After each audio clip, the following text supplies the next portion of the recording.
All right, we are live. And on today's episode of Welcome to the Winner Circle, alongside co-host Bianca Leger, we interview an experienced keynote speaker and author who helps individuals and organizations maximize performance. And as an internationally renowned basketball performance coach, he spent 15 plus years working with the highest performing athletes on the planet, including NBA superstars Kevin Durant, Steph Curry, and Kobe Bryant. His list of corporate clients include American Express, Pepsi, Starbucks, Under Armour, UGG, Orange Theory Fitness, and Penn State football. His latest book, Sustain Your Game, will be available April 12th and looks at what the highest performers in sports and business do to continuously create winning cultures and championship teams. Welcome back to the Winner Circle, Alan Stein Jr. Oh, it's so lovely to be with you guys. I'm excited to be here. Thank you so much. This is awesome. I'm excited. I feel like I'm getting the new up-leveled version of Alan. I watched your latest podcast that you recorded just about a year ago.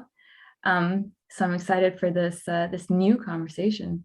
Yeah, this will be fun. It's like a reunion. Mm-hmm. Yeah.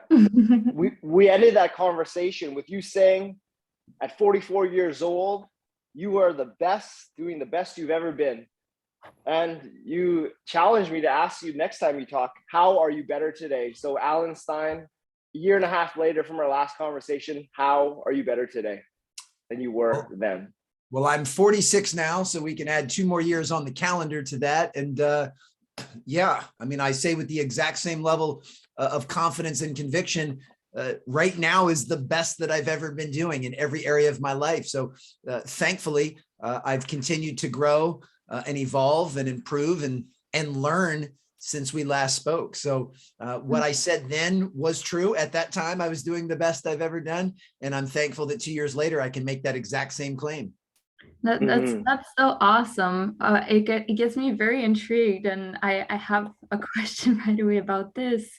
For me, I find often when I learn something new, it's like I could have told something to my past self that I didn't know back then, because we don't know that we don't know something until we do, right? So you're on this beautiful incline, and I'm excited to hear about how we can kind of generate this type of optimization of our lives for constantly thriving towards our best selves. And yet I still wonder, what are things that you feel you have learned in the past year? How do you feel like you have changed and evolved? Well, I love the direction we're coming right out of the gate. And one thing that I think is important to say, we all have the benefit of hindsight being 2020. It's so easy for us to look at our lives and to look backwards and to say things like, I wish I would have known that then, or an even more dangerous statement is, I should have known that then, which really denies our humanity in the moment. What I've gotten better at in regards to that is giving my previous self some grace and some compassion, and forgiving myself in the past for a plethora of mistakes, I've made, and being at peace with the fact that at that time I was doing the best I was capable of with the information I had. And anytime you hit the fast forward button to present day, I have more information today than I had 2 years ago. I have more awareness today than I had 2 years ago.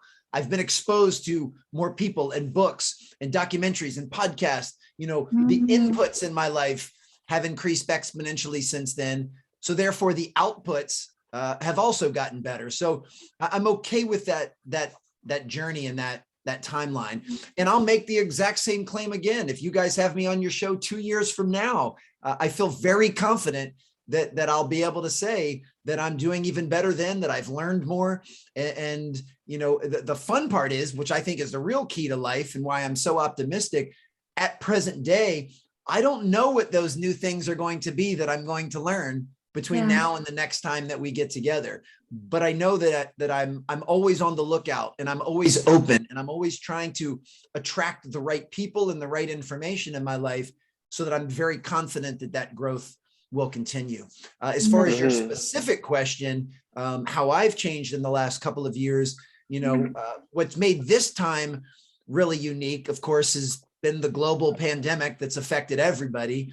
And I think that's really revealed certain characteristics in each and every one of us on an individual level and on a societal level. And, I think it's allowed many people in particular to reprioritize what they believe is important, to put a focus on things, that maybe they didn't put a focus on before. Because for the most part, regardless of where you lived on planet Earth, there was a period of time where things pretty much shut down and the world kind of felt like it stopped, and allowed everyone to look internally and go, okay, am I living the life that I want to live? Am I doing the things that I want to do?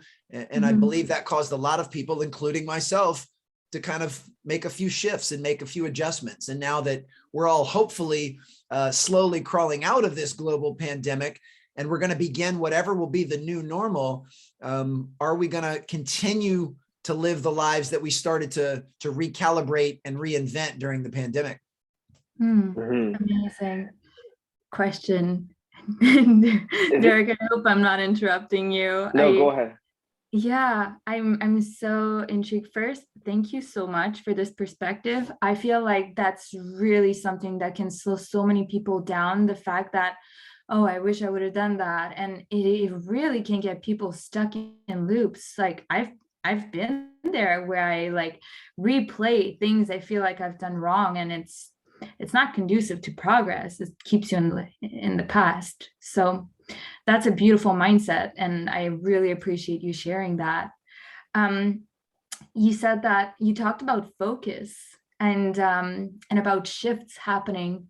Where do you feel like people are feeling more called to put their focus on, and where do you see these shifts happening since the last year?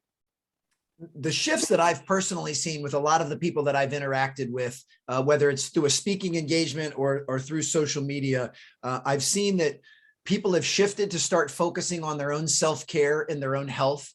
There was a lot of people prior to the pandemic that I believe kind of kept their foot on the gas pedal 24/7, and they did not make the time to exercise. They did not make the time to eat well. They did not make the time to get adequate sleep. They didn't make the time for their family and friends.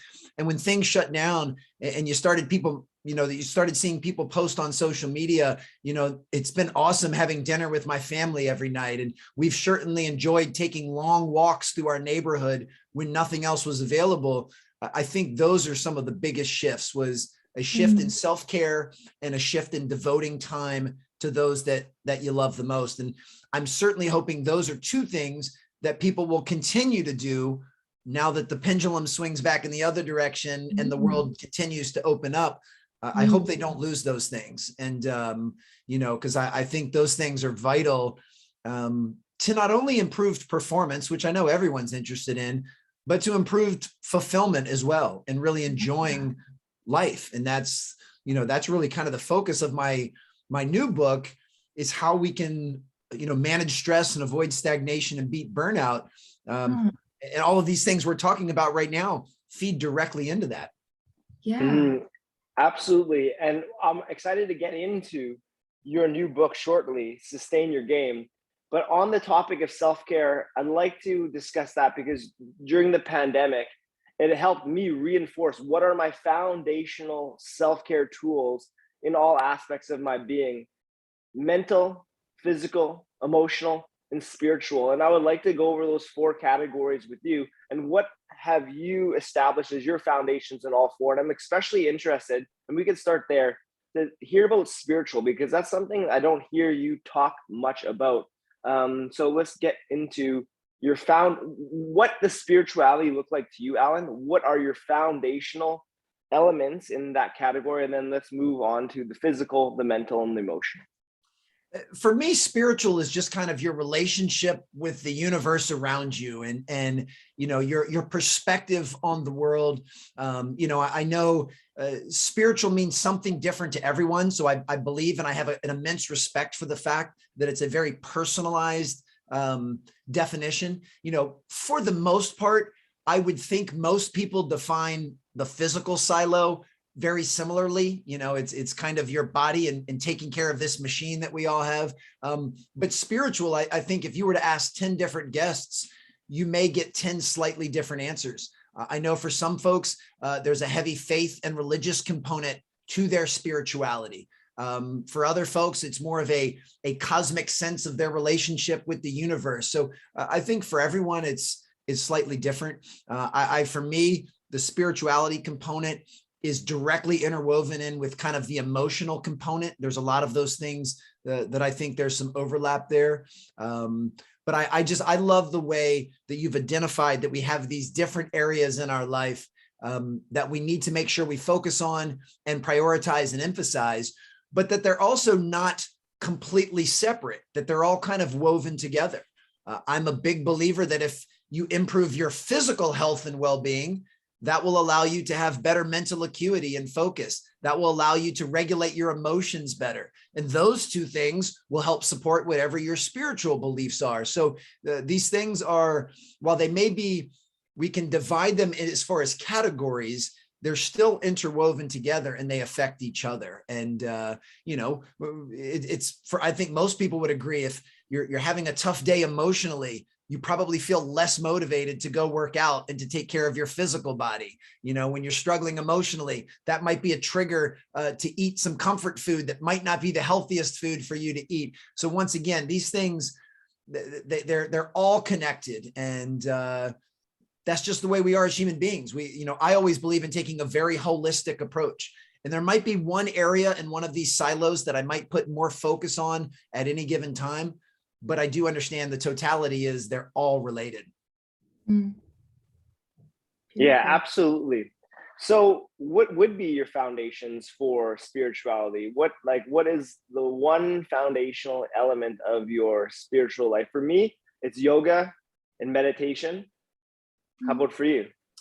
Yeah, I would second that. Yoga and meditation are two ways that help me feel more grounded, feel more mindful, and help me feel more connected to the world and the universe around me. So yeah, I would actually say the exact same thing.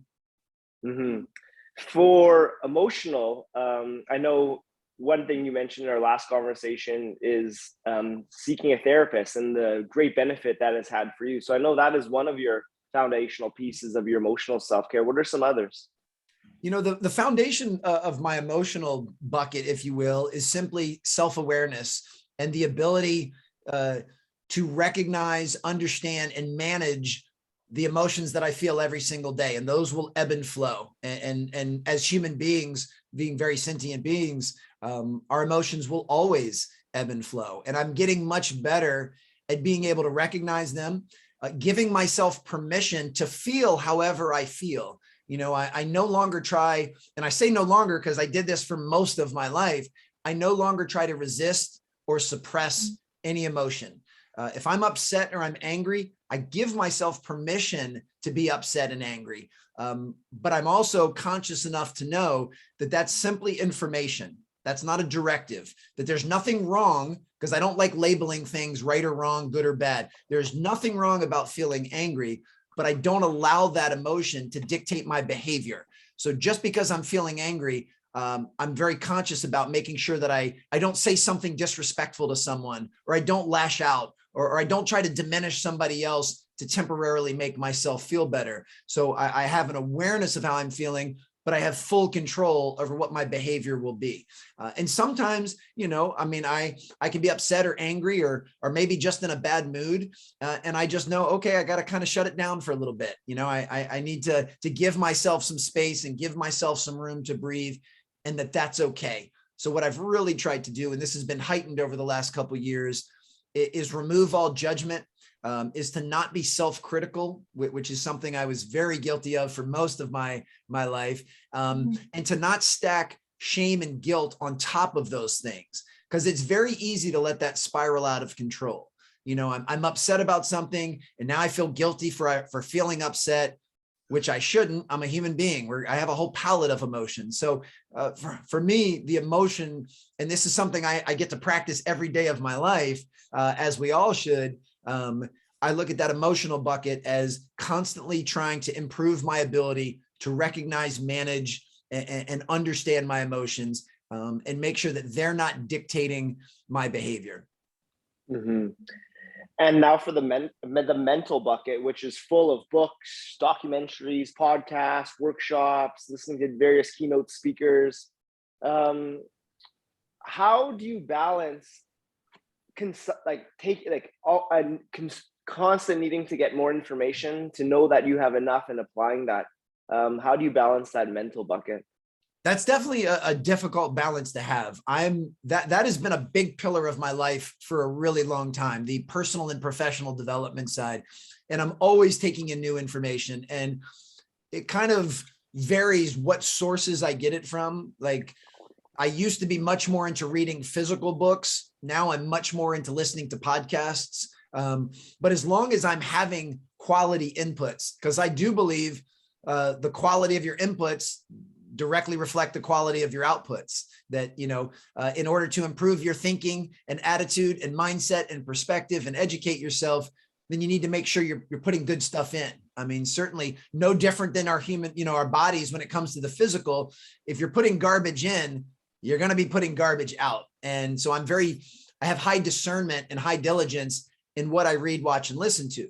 However, with that said, I don't just read, watch, and listen to stuff that already affirms and confirms what I already believe. I read, watch, and listen to stuff that has points of view that I know challenge what I think, and that may view things differently than I do, or someone that I know has a different belief system. I stay very open to that because I want to learn, and I have a fascination and a curiosity on why someone would believe something that might adamantly oppose something that I believe. So I try not to insulate myself in a bubble where I'm just reinforcing what I already know and what I already believe. I don't need to do that. I already know that and I already believe it. I like reading and watching and listening to stuff that challenges that point. And I'd like to do that from a variety of different sources. I'm a huge believer in diversity. I know, I believe most people hear the word diversity and they immediately think of race or ethnicity, or maybe even religion, or possibly gender, or identification. And those are all beautiful parts of diversity. But I also believe in diversity of thought, diversity of experience, diversity of perspective. So I try to make sure that I'm constantly listening to different stuff. And, if I pulled out my phone and showed you the podcasts that I listen to regularly, they're all over the map. I mean, they're a variety of different hosts and topics and beliefs. And I love that. And, I try to mix that stuff up on the regular. And then I supplement my very heavy podcast listening I do read physical books still, just not at the same rate that I used to read them. And I do watch educational videos on YouTube or a documentary on Netflix, like anything that's going to help me stimulate thought. And then my process for all of those things, I'm a rigorous note taker. So I'm always taking notes. And then I'm figuring out which of this stuff, can be incorporated into my life philosophy and perspective. Like, what am I learning that I can then turn around and use and share to light other people's candles and to fill their buckets? And which stuff do I read and learn that maybe I don't necessarily agree with or align with, but it strengthens my own convictions? So I'm always taking notes, and then I'm figuring out, how can I actually incorporate this into my life? How can I use this to improve myself?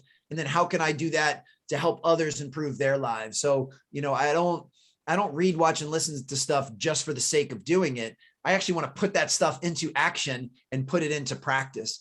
Now, there's plenty of other things that I watch for pure entertainment. If I decide to binge watch Ozark, it's because I enjoy the show and I'm fascinated by acting and directing and cinematography. I'm not taking notes while I'm watching Ozark, but I am taking notes during more of these educational mediums.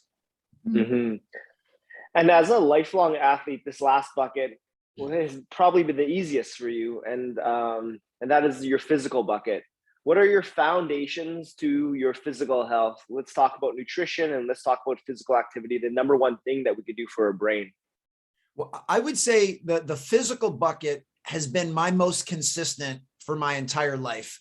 I've always identified as being an athlete, since I was 5 years old, and here 46 years later, I still identify with being an athlete, even though I guess by letter of the law, I'm technically not one. So that part, I've been building that consistency and discipline muscle when it comes to the physical for my entire life. So I would say that one's the easiest for me, because it's just something that's always been a part of who I am and what I do. But that has changed significantly as well. I mean, because I'm constantly learning and researching and trying new stuff, over the last 30 years, I would have been able to look you in the eye and tell you that I eat a healthy diet. But what I consider a healthy diet today is much different than what I considered a healthy diet 10 years ago. At that time, I was doing the best I could with the information I had, but now I'd like to believe I have better information and more awareness. So I'd like to believe I'm eating healthier today. But I still did it, did the best I could then. Same thing from a working out standpoint. Whatever I was doing for workouts 10 years ago, at that time, I thought was in my best interest for my physical development and well-being. But my workouts have certainly changed over time. So that's something that's always fascinated me. So I'm always toying around with different workout programs and signing up for different physical challenges to give me something to train for. I'm always tweaking my diet and trying different things. Same thing with, not even just nutrition, but it's under the physical well-being bucket, coming up with a sleep routine so I can have more restful sleep at night. And all of those things I'm constantly toying with, and I'm open to trying different things and just seeing how I feel. And I enjoy that. Like, I like tinkering and trying new foods, trying new diets. I've tried a variety of different intermittent fasting or time restricted fasting, doing different things. And I find that exciting. Mm. I have a curiosity. Okay, well, thank you for that. And what really stands out to me about what you just shared is the identification with the athlete and the mindset that you cultivate that is really in alignment with that evolution curve. We're doing what we can to support ourselves on all these levels, and like, you are an amazing role model for this, and just hearing how you're trying new things is really inspiring. So thank you. Keeping in mind that there's an identification with being an athlete and the mindset that we create in order to cultivate the behaviors that align with our desired outcomes, I want to ask you about, what is your relationship to beliefs? The beliefs we cultivate, what is your relationship with those? And how do you distinguish belief versus knowledge? Oh, well, yeah, but I'm fascinated by belief. I would say one of the biggest differences, and this goes back to what you all asked at the very beginning of the show, like, what's changed between the 44-year-old Alan and the 46-year-old Alan. And I think I have a better awareness and feeling for the difference between facts and beliefs. The difference between hard truths and perspectives, because I think with any type of belief that we have or any type of perspective, it's easy to fall victim to thinking that that is a truth, that is a hard fact, when it actually isn't.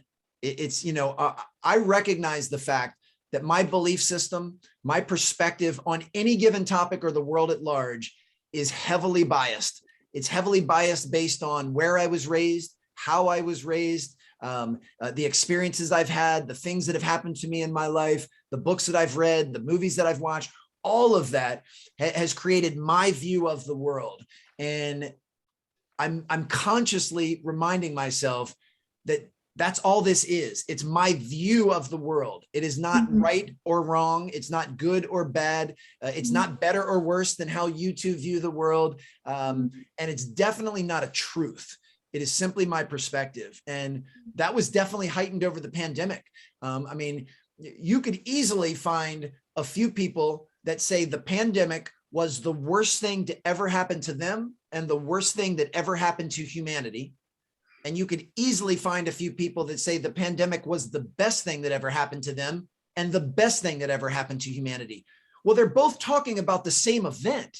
So obviously it can't be a truth. There are some facts involved with the pandemic, but this is just their perception of it. And their perception of it is based on a whole bunch of factors that shape their belief system. And for me, understanding the difference between the two. Now, I have some beliefs and some core convictions and some perspectives that I hold on to dearly. I'd like to believe I don't grasp anything with a death grip, that I should be open enough to taking in new information to possibly change my belief. And I try and do that, but just remembering that that's all that it is. It's just a belief. And that has actually helped in my ability. It's raised my empathy and compassion and has helped my ability to connect with other human beings. Because if you and I were to view something differently, or you and I have a difference of opinion, I go through a few steps now that I don't think I was capable of going through a few years ago. The first step is just that acknowledgement, is the acknowledgement that I'm entitled to have my own opinion and beliefs, but therefore you are as well. And I need to be respectful of yours. Even if I adamantly and fundamentally disagree with them, I need to respect the fact that you are allowed and entitled to have your own opinion and beliefs. The next thing I do is I give you the benefit of the doubt that you're doing the best you can with your current level of awareness, and you're doing the best you can with the information you had. It's the same approach I take with my younger self. 44-year-old Alan was doing the best he could that time. Now the 46-year-old Alan's doing the best he can today. So I assume, and to some people's belief, maybe naively so, I assume everyone's doing the best they can. When you see someone that you think is just completely out to lunch and they're making really poor decisions, or they believe something that you just think is absolutely ridiculous, just understand they probably don't have the same tools that you have, and they don't have the same awareness that you have. So don't fault them as a human being. That's all they've got to play with. If the only tool you have in your toolbox is a hammer, then all you can do is go around hitting things. That's all you have. You have no other options. But if you have a whole bunch of different tools in your toolbox, now you can be a little bit more, you have more to choose from. And then the last thing that I do when I find people with a different belief system, and I mentioned this before, is I lean in with curiosity and fascination. I lean in and go, wow, this person believes something that is on the opposite end of the spectrum that I believe. I'm so curious by that. Like, I'm fascinated. I want to ask them questions. Like, why do you believe what you believe? Why, in the example I used earlier, why do you believe the pandemic is the worst thing that ever happened to you? And they'll probably share some things that, if you're open to it, you'd be like, yeah, of course, I understand why you feel that way. If those things happened to me, I would probably feel the same way. So I think going through these steps when it comes to beliefs and perspectives allows me to connect more deeply, show more empathy and compassion, which I think is needed in a world that's been heavily divisive over the last few years in particular. Mm-hmm. Absolutely. A shiny new tool that I look forward to adding to my tool belt is your new book, Sustain Your Game, which drops on April 12th. And it's built on a simple premise, something that we kind of talked about throughout this conversation already. And that is, each of us will always be under construction, a work in progress, constantly evolving. What was your inspiration to write this book as a follow-up to your first book, Raise Your Game? Well, I by no means want to imply that I reached the mountaintop. I think that's going to be something I'll be pursuing for my entire life. But I always try and write about whatever it is that I'm actually going through and experiencing in my own life. So when I wrote Raise Your Game, my main focus was on how can I optimize my own performance and perform as well as I'm capable of in different areas of my life. And while I'll always be in pursuit of that, I've now most recently shifted gears to say, okay, how can I sustain excellence and sustain performance and sustain fulfillment for long periods of time? I mean, barring something catastrophic or unforeseen, which I have no control over, I'm 46 years old. Statistically, I should be at about the halftime of my life. So I don't see any reason why I shouldn't live another 46 years, maybe more. We'll see. So if I've done all of these things in the first 46 to reach a certain level of performance or happiness or fulfillment, now what are the things I need to do to not only maintain that, but continually, slowly evolve and grow over time, over the next 46 years. And I think this is something else the pandemic really heightened, was that the biggest combatants to that are stress, stagnation, and burnout. That those are the three biggest drags and detractors to reaching fulfillment and high performance. So if we can find a way to mitigate stress, stagnation, and burnout, then it's almost like taking a weight vest off. We'll be so much more nimble and so much looser and so much freer to pursue the things that fill our bucket. So I pay a lot of attention to kind of stress in the short term on the day-to-day, pay a lot of attention to not putting on the mental cruise control and plateauing and stagnating in the midterm. And then I'm always very conscious of not allowing those things to creep up to the point where I feel burned out, not just on work, but just burned out on life. Mm-hmm. So let's examine those three categories. Part one is perform, and that's managing stress in the day-to-day, the short term. How do you do that? The first thing I think you do is, it's kind of two steps. One is just accept the fact that most of the things that go on in the world are outside of your control. You know, Eckhart Tolle, who's the best way to describe Eckhart Tolle for anyone that doesn't know who he is, he's kind of a modern day philosopher. But of all the different definitions of stress, I actually resonate with his definition of stress the most. And he says stress is the desire for things to be different than they are in the moment. So it's whatever you have going on in your life in this moment. If you wish that it was different, that's what causes stress. If you are sitting in, gridlock and you're sitting in traffic and you wish that all of the cars in front of you would magically disappear so you could get where you're trying to go quicker, that's what causes stress.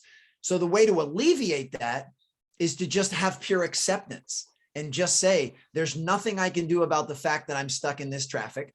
It's not my preference, but I'm certainly not, I'm not in charge of the universe. I'm not in charge of everything that goes on. So I'm just going to accept the fact that I'm sitting in some traffic, or I'm going to accept the fact, that I'm in a disagreement with my spouse, or I'm going to accept the fact that my boss just piled a bunch of work on my plate on a Friday afternoon and I got to work this weekend. Those things are not my preferences, but if I try to resist them and fight against them, that's what actually causes stress. So learning how just to accept is the first step. And then the second step is to take an attitude of extreme ownership and acknowledge once again that you don't control what's going on in the world around you, but you absolutely control your response to that. So you don't control the fact that you're stuck in traffic, but you have two options. There is a clear fork in the road.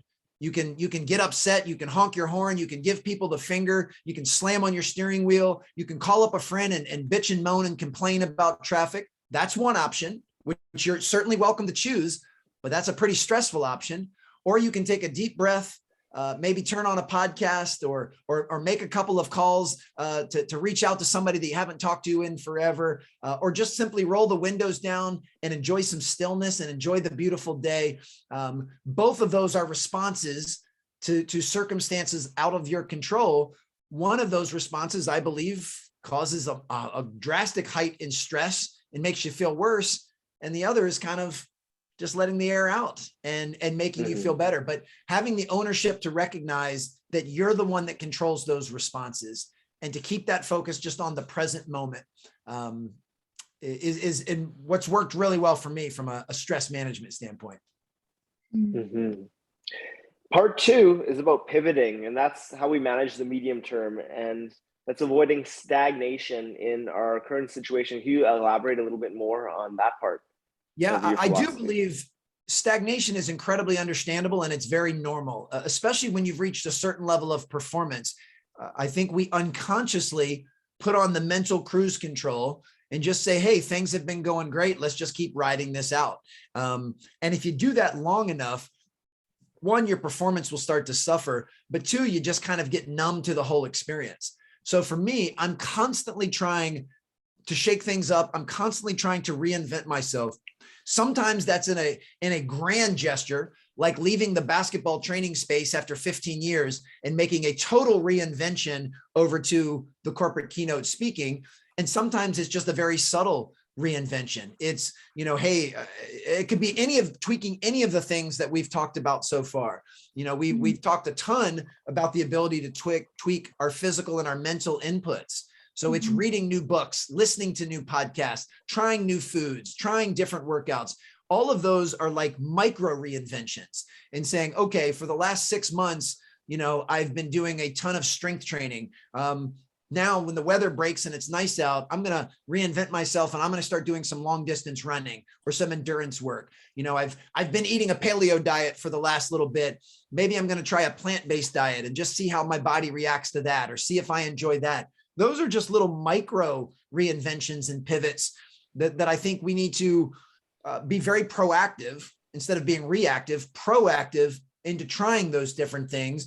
And that's what keeps, at least for me, that's what keeps things fresh and new and reduces, the stagnation or the plateauing that's often inevitable if you don't. Mm-hmm. I'm really curious about this reinvention. You spent 15 years plus in the basketball world, and you reinvented yourself as a speaker. And I feel a lot of people get stuck in their roles. People that have been athletes their whole life or coaches, they don't know anything else, and they kind of dwindle in that space because they don't know how or when to move on, or they see moving on as a failure.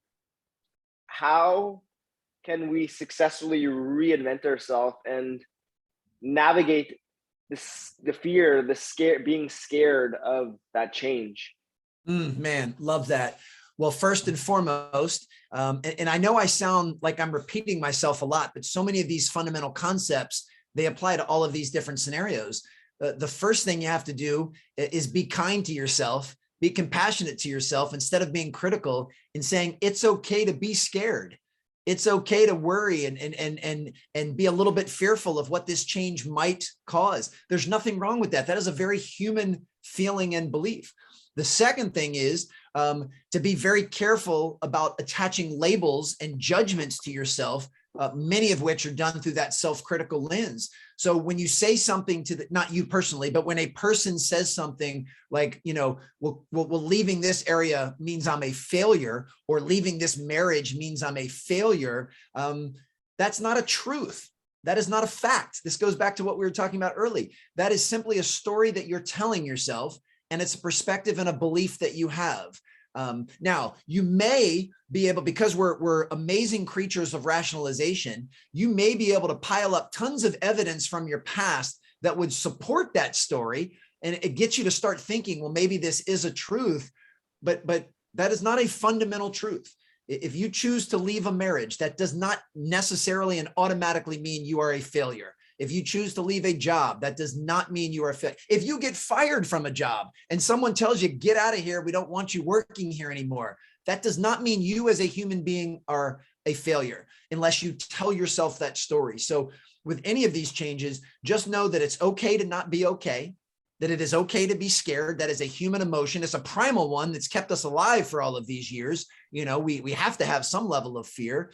And just know that with that acceptance, that you don't have to put labels on yourself. You don't have to tell yourself these stories over and over, that you can change that. We each get to write our own story. And that should be a very liberating and empowering feeling. And it's one that, we all struggle with. And let me say this, because I make this disclaimer everywhere I go now, because it's so important. With all of this stuff, even with what's in the book, I'm not speaking from a place of mastery.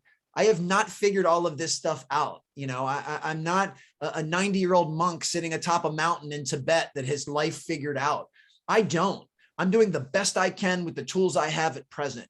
Now, I'm very proud of the progress I've made. I'm excited and optimistic for the direction at which I'm going. And I love the path that I'm on, but I struggle with all of this stuff that I'm sharing with you guys. So yeah, I absolutely get scared and have anxiety and feel fear in certain circumstances. There are absolutely times where I temporarily look at myself as a failure or look at a mistake and attach judgment to that. But what I'm thankful for now is I have an awareness to catch myself doing those things, because I know that they don't serve me. And then I can take a step back and go, you know what, Alan, you're not a failure. You may have failed in this moment at this one task, but it's a learning experience. And now you can draw from that and you can use it moving forward. So I'm very careful about attaching those labels. And, one of the best things I think any of us can do, and I'm still working on this myself, is learn how to talk to yourself with the same love, grace, and compassion that you would talk to a friend or a sibling or a loved one or a spouse or a child. Yeah. I mean, I'm a proud father of 3 children who I love very much. If my children were scared, I would not berate them. I would not call them failures. I would not make them feel worse. I would comfort them. I would try and make them feel better. I'm friends with you guys. Derek, if you reached out to me and said, man, I just had the worst day. I made a really bad decision this morning. The first thing I would do was offer you compassion, either literally or figuratively put my arm around your shoulder and say, don't worry about it, man. Things are going to be okay. We're going to learn from this and you're going to dig out of this and tomorrow's going to be better. So we have to learn to talk to ourselves in that same tone. And I found through my own experience and that of many people I've worked with that we tend not to do that. We tend to offer grace, compassion, and love to others. And boy, do we pile it on ourselves when we make a mistake. It's like it's going to be the end of the world. So I think doing those things help, this acceptance and acknowledgement and understanding these different things is incredibly freeing. I mean, I'm lighter now than I've ever been. And I don't mean by physical weight. I actually happen to be lighter by physical weight, but that's not what I meant by it. I'm not dragging around all of this emotional baggage of being attached to the past when I've done those things. And I'm trying to continue to move in that direction for sure. Yeah. Thank you for sharing that. I really appreciate that, Alan. And I just want to peer a little more into this. When was the last time that you felt scared? How did you bring awareness to it? And how did you overcome the situation? So there's a few different types of fear. I think there's kind of the acute fear. And I've had an acute fear of needles and doctors and like kind of, like I can't stand giving blood. Like even now saying it, I can feel my face getting flushed. Like it gives me tremendous anxiety. And I needed to go in for my routine kind of physical and heart checkup a couple of weeks ago and had to do some lab work. And that was part of it. And there was absolutely an acute fear. And I can actually drop the breadcrumbs and look backwards on kind of where that started and some things that happened in my childhood that gave me a fear of doctors and needles. And it's funny because I know on a conscious level that there's absolutely nothing to fear or be worried about. I mean, heck, if there's ever going to be somewhere where something bad goes wrong, it's great to be at a doctor's office where there's medical professionals who can help you. I mean, that's arguably the safest place for me to be, but it still brought out this raw, visceral feel that I have. I mean, I'm literally sweating a little bit right now, even talking about it, but that was a very acute fear. And I found ways to at least mitigate that. I was still sweating and nervous and heart was pounding when I went into the doctor's office, but I found ways to help reduce that. And for me, one of them is not stacking anxiety and worry on top of that type of fear. Like the moment I set the appointment that I had to go into the doctor, I had a choice to make. I could say, okay, for the next 3 weeks, I can dread this. I can worry about it every day. I can get all worked up and anxious. And doing all of that, I still have to go into the doctor. Like it doesn't change anything.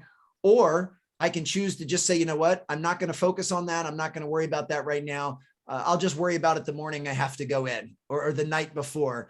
There's no reason to suffer twice. Might as well, if I'm going to suffer, how about I just suffer on the day that I need to do it, not the 3 weeks leading up to it. And, I'm getting better at being able to take, that type of approach. And then I think just kind of an esoteric fear, as a parent is that something would happen to your children. So I think that's just something that's kind of always in the back of my mind as a protector. It's not anything that I sit down and focus on or worry about. I'm not one of these parents that wants to put my children in a bubble because I'm fearful that something's going to happen to them. But that's a natural, I believe, fear that many parents would experience, so there's an understanding of that. So I'm always jockeying in and out of kind of these short acute fears and these bigger evergreen, but I try not to let them run my life or dictate my behavior. I accept the fact that I have some of those fears. I don't beat myself up for having them. They're very human. And I try not to pile shame and guilt on top of them. And I try not to get anxious about things in the future that are outside of my control. One of the things that has helped me the most is a full acknowledgement that I have no idea what's going to happen in the future. I have no idea what's going to happen this afternoon, what's going to happen tomorrow, what's going to happen 2 years from now. Now, I understand trends And I understand, that we can be lulled into a belief that we think we know what's going to happen, but we never know what's going to happen. And I'm getting closer to being able to be at peace with that and reconcile that, and understanding that the future is always hypothetical, that the future only exists in language and in our mind. None of us can ever be in the future. The only place you can ever be is where you are right now. Now, your mind can allow you to travel backwards and can allow you to travel forwards. And when we travel backwards, now we're just revisiting something that we did in the past. We can't change the events of the past. We're just revisiting. But the future is always 100% hypothetical. None of us can predict the future, ever. And anyone that tells you they can is either lying or they're stupid. I don't know any other way to say it. I mean, there's no way that someone can actually predict the future. Now, I do understand odds and statistics.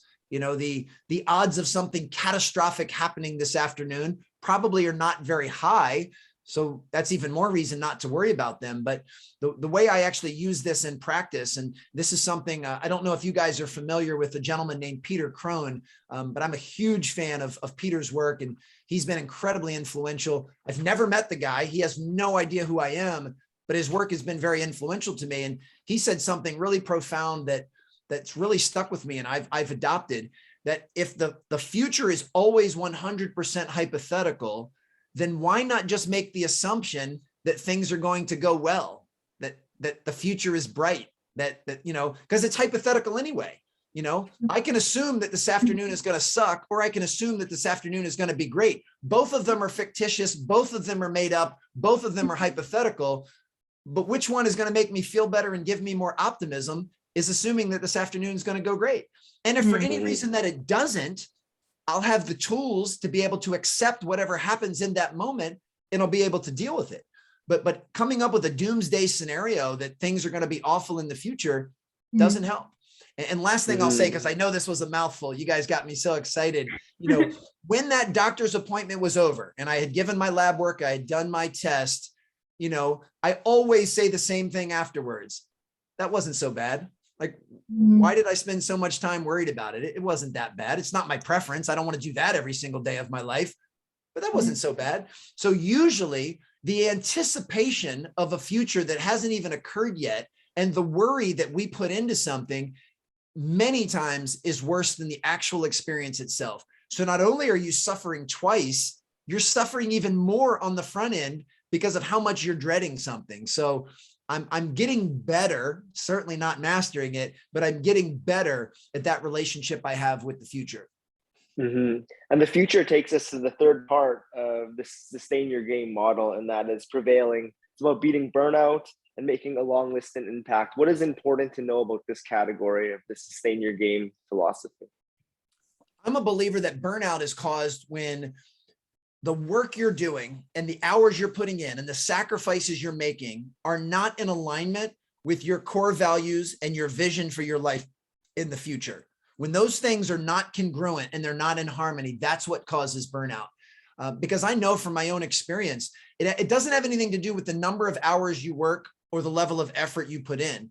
If you're in tune with what you're doing and you love the work that you're doing, we all know people that could easily work 60 hours a week and love every second of it because they're finding meaning and purpose in their work. That work is filling their bucket. Now, it may be exhausting. I know for me, when I get off stage after giving a keynote, I am emotionally exhausted. I am drained. My bucket is empty, but it is the most satisfying feeling of exhaustion. Like, I feel amazing, even though I'm kind of tired and run down. And that's because doing that work is in perfect alignment with what fills my bucket, with me feeling like I'm following a calling and a purpose, feeling like I'm being of service to others.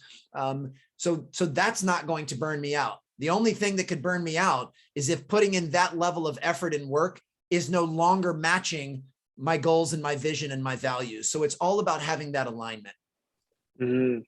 Loving what you're doing is something that comes up in a lot of your keynotes and a lot of your content. What about for people that don't love what they're doing and don't know where to start? What to do? Where do they, what is the process for them? How can they find that love? And I've experienced that as well. I mean, I've personally reached burnout 2 times in my life, and I'm not very old. So the first time was towards the end of high school and beginning of college. I started to get really burned out on playing basketball. Even though I identified as a basketball player, the game wasn't bringing me joy the way that it had when I was younger. Basketball felt more like a chore. It felt more like a job. I just didn't enjoy it as much. And then I started to feel burnout again, as we've already discussed, as after 15 years in the basketball performance training space, I started to feel burnt out on teaching players how to improve their athleticism. So in both instances, the first instance, I did not stop playing basketball. I had to reframe the way that I was viewing it and had to do some of those little micro reinventions to get the love back so I could continue playing through the end of my college career. But then in the other case, I figured out that it was actually time to make a much bigger reinvention and pivot. And I left the basketball training space to pursue corporate keynote speaking. So to answer your question, and once again, you're going to be like, geez, Alan, you just keep saying the same stuff over and over. If you feel like you're not loving your work, the first thing you do is say, it's okay. It's okay to not love my work at this moment. I'm human. I'm not going to beat myself up. I'm going to be kind and compassionate. I'm going to talk to myself as if my best friend just came into the room and said he doesn't love his work anymore. What would I say to him? Or what would I say to her? And that's how I'm going to talk to myself. Second, I'm going to try to dig a little deeper and figure out, I used to love this work. Why do I no longer love it? What's changed? Has something changed in the actual job description or my responsibilities? Or has something changed on my end in my life as I've gotten older? Maybe you've made a change. Maybe you started that job when you were single and now you're married and have a child. So things on this side of the fence have changed, and that's okay too. But I would try to pinpoint when and where and why did I stop having the love? And then I would try to troubleshoot and say, okay, are there some minor changes and reinventions that I can make to maybe get the love back? What can I do to kind of re-spark the love? And after you try that, maybe it gets you the love back, or maybe you say, nope, this flame has been completely extinguished. Now I need to try something else. And then we go back to what we were talking about before. That will most likely cause you to feel a little scared, a little, have some anxiety on jumping to a new industry or a new job. But just know that's part of the process. And I do believe that every person in the world has the right to do work that they enjoy and fills their bucket. And sometimes they're stepping stones. Like, I get it. You might be pursuing work as an actor, but in order to keep the lights on at night, you have to wait tables during the day in order to pursue your dream. So waiting tables might not be your favorite job of all time, and you might not love it, but it's a means to an end that allows you to pursue the thing that does fill your bucket and love it. So it's also important that we keep all of these different things in perspective. So that's kind of the pattern or routine that I would follow, trying to figure those different things out. But it always starts with an awareness. You're never going to fix something you're oblivious to. You're never going to change something or improve something that you're not aware of. So also congratulate yourself for having the awareness to recognize, you know what, I'm kind of stagnating right now. Or you know what, I'm feeling burnt out. I don't love my job anymore, because most people are so numb to that they don't even realize it. They wake up 20 years later and go, man, for the last 20 years, I've hated this job. And I don't want to imply that they wasted 20 years, but boy, if they would have come up to that conclusion in year one, maybe they could do something different for the following 19 years that would have had a massive impact on their fulfillment and the way that they viewed the world. Thank you so much for that, Alan. So much quality wisdom and knowledge shared with us. And this leads us to my final question of this conversation. We have a couple minutes left. Through all the highs and lows that is your journey of this life, what has been the greatest life lesson you've learned on your path that you feel called in this moment to share with us? Wow. I think it would just be a summation of a lot of the things that I've said before. I mean, I think the biggest one is learning to have an acceptance with what you control and what you don't, and to focus on the portions that you do have control over, which for the most part is your response to any situation, and learn how to talk to yourself the way you would talk to a loved one or a friend. Don't pile on the self-criticism, but learn to be kind and compassionate to yourself. Doesn't mean you don't hold yourself accountable. It doesn't mean you don't hold yourself to a high standard, because I think you should do those things with the people that you love. You know, the people that are most important in my life, I hold them to a high standard and I hold them accountable. But that's the same way that we need to learn to talk to ourselves. And I would say those are two of the biggest lessons. And then the last thing I would say is just continue to make sure that you have alignment between your beliefs and your behaviors, that you get crystal clear on what you believe a winning life looks like to you. You know, what would give you the most fulfillment and what would allow you to perform at the highest level. Figure out what that looks like, and then design habits and mindsets and routines that take you closer to achieving that, and make as many decisions as you can that are in alignment with that. So if you believe that living your best life includes mental, physical, emotional, and spiritual wellness, and I happen to agree with that, then make sure that you're living a life that as many of those things are pointing in the right direction as possible. But don't hold yourself to an unrealistic standard of perfection, because none of us will ever be perfect. Life is not perfect. So get more inspired by progress, learn to enjoy the work and the process, and then kind of take the fruits of that as just a byproduct, as an extra. I mean, I know for me, I love my work so much and love what I do that any achievement or accolade on top of that is just a bonus. It's not the reason for doing it. I mean, it's, you know, the book is a perfect example. I did the best I could to write the most helpful book I was capable of at the time. That's it. Now I'm going to do everything I can to promote it and get it in as many hands as possible, because I believe I believe in it, and I believe it will help people. But I'm not worried about making any bestseller list. I'm not worried about Oprah Winfrey having me on her show. I'm not worried about, you know, making millions of dollars. I don't worry about any of that stuff. If any of those things happen, they'd be lovely, and they're just a nice bonus, but they're not the reason for doing it. And I say this with all humility. I've already won, because I've already done what I've loved to do, which is write a book. And that's it. So I've already won the game, because I'm the one that determines the rules. Now, anything that gets on top of that, any cherry on top of that, would be a nice to have, but it doesn't define my self-worth. And it certainly doesn't define, you know, the journey that I'm on. So when you set the rules to your own game and you live accordingly, you've already won. So you don't have to compare yourself to anyone else. You don't have to worry about how much money you make. You don't have to worry about how many Instagram followers you have. Those external metrics can matter to other people, and that's fine. But I don't spend any time worrying about those. I've already won because I'm doing what I love. Beautiful. Thank you so much for sharing that, Alan. Closing thoughts and words from Bianca as we end this conversation. I think this was just full of beautiful, beautiful practices for us. Thank you for sharing all this. I am confident that the people who listen and hear your message and read your book are gonna take away a lot that they can apply to their daily lives, to feel good, to really get moving in a direction that makes them feel good. And thank you. We need this this kind of message. Sustain Your Game is available April 12th. It's available on Amazon, in bookstores, and even you recorded an Audible, so you can listen to that as well for the auditory listeners. For others wanting to connect with you, they can also connect with you on your website, alansteinjr.com, and on Instagram at alansteinjr. So to close every conversation, we bring our fist in unity to the winner's circle, a choice. Boom. Thank you so much, Alan. Absolutely. Thank you both. This was a lot of fun. Thank you.